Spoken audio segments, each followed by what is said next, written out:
последние сборы и опять все повторяется сначала, а сердце так привыкло уставать, как будто бы живет, чтоб уставало. Волейбол, волейбол, волейбол, снова будут падения и взлеты. Волейбол, волейбол, волейбол, без конца поезда, самолеты. Волейбол, волейбол, волейбол, трудный путь до желанной победы будет вместе со мною, куда я не еду всегда. Волейбол, волейбол, будет вместе со мною, куда я не еду всегда. Волейбол, волейбол. Все силы вынул кубок до конца, а встречи городов возьмут остаток, и не узнав сынов.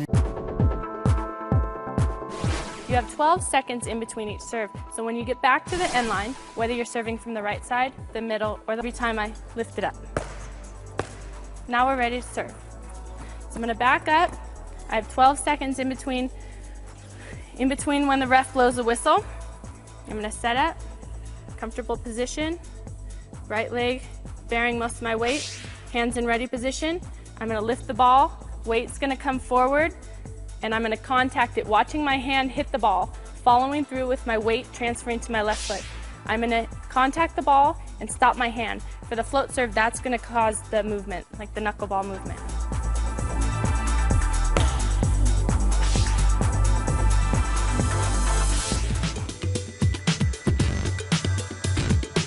Okay, Misty taught you how to serve. Now we're going to break it down, starting with the toss. First, face where you want the ball to go. Lift the ball up over your head in front of your attacking shoulder. Controlling the toss is key to a good serve. Once you have your toss under control, you can step in and serve it. Remember to swing and stop your hand on contact. Ideally, you should face where you want the ball to go.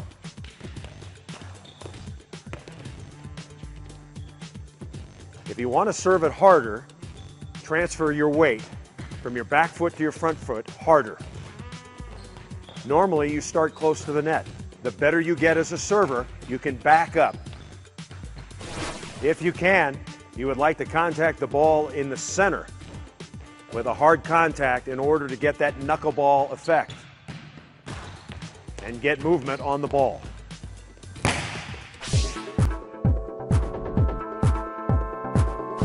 Once you get a good float serve down, to get a little more difficult, you can move on to the jump float serve. It's going to have a little more power, and the ball is going to be moving a little quicker. What you want to do is mark your steps back. Myself, I like to take a 3-step approach. Some players, you might like to take a 4-step approach to give yourself better timing. So when you mark off your steps, I prefer to toss with 2 hands. It gives me a little more consistent toss, and again, you want to make sure that the ball stays on the right side of your body. Again, like float serve, as soon as you toss the ball up, you're going to get off the ground. You want to watch your hand contact the ball, flat hand, stop it like you're hitting the wall. Again, that's going to cause that movement. You may end up landing inside the court, that's okay, but before, you have to take off from behind the white line. You can't take a step on the white line, otherwise that's a point and the ball goes to the other team.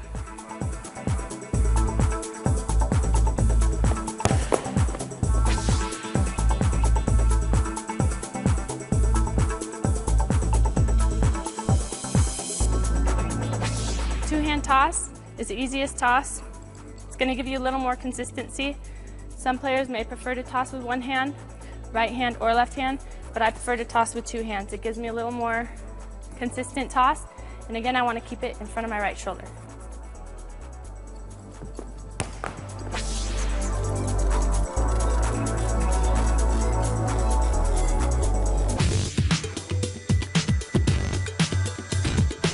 Once you have the floater down, you can add the jump, thus the jump floater. Again, you want to start with a toss. Ideally, you want to toss it up with no spin. Once you're able to control the toss, then it's time to move on to the approach. footwork for a right-hander should be 3 steps. The sequence would be left, right, left. The last 2 steps are key to help you jump up. You've controlled the toss, you've worked on your footwork, now it's time to serve the jump float. The swing is the same as the floater from the ground. Try to contact the ball with a high elbow, high over the net, sharp contact, stopping your hand, imparting the knuckleball effect. As you feel more comfortable, you can back away from the net to increase your distance and accuracy. Remember, when you try this serve from behind the end line, you can jump behind the line and land in the court. That is legal. Try to get a good broad jump. Hard, flat serve, knuckleball effect, and that should score a point.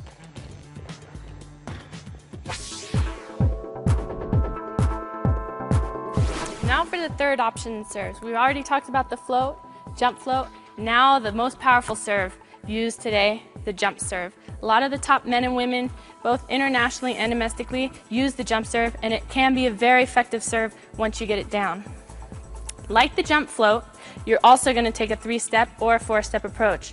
I like the 3-step approach, so again, you want to mark off your step so that you know that you're going to land in the same spot all the time.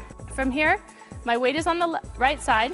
I'm going to transfer my weight to my left foot, take a step with my left, quick right left. I'm going to be in the air. Left arm is going to point up at the ball. I'm going to keep the ball on my right side. Right arm's elbow stays high. I'm going to watch my hand come under and finish over the ball, reaching for my forearm and continuing the follow through down like I'm throwing a ball. Like the jump float, you stop your hand. With the jump serve now, you're going to continue the motion all the way through.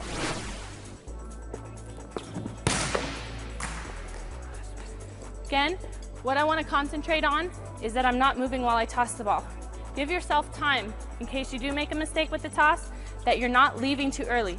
So I'm going to toss the ball, then I'll take a step with my left, come in right left, and attack the ball.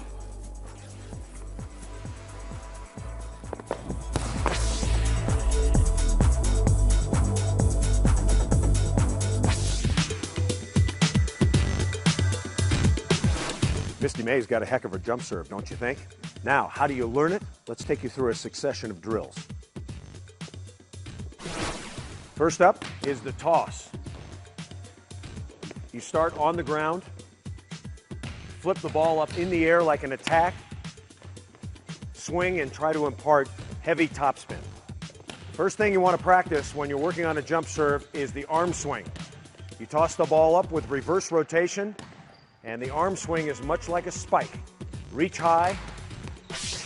Unlike the jump floater, you don't want a knuckleball effect. You want a heavy topspin serve. Once you've mastered the toss and the topspin attack, then it's time to add the footwork. Ideally, it should be a 3-step approach. Left, right, left. Let the ball drop. Try to maintain the ball on your hitting shoulder. Once you're consistent with your toss, your arm swing, and your approach, then it's time to put it all together.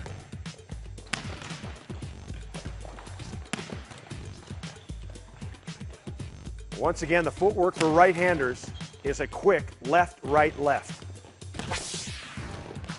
Try to contact the ball high over the net. The swing for a jump serve is a lot like throwing a ball. So you swing and you contact all the way down to your body. As you feel more comfortable, you can back up to the end line. Since the jump serve is a lot like attacking, you have to remember to cushion yourself once you land to prevent injury. The jump serve is the most difficult serve to learn, but once you master it, it can be a big weapon for you.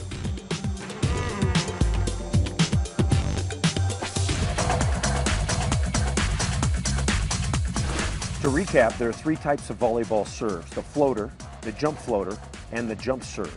For the floater, you toss the ball out in front, step in as you're about to strike, and hit it with quick, sharp contact.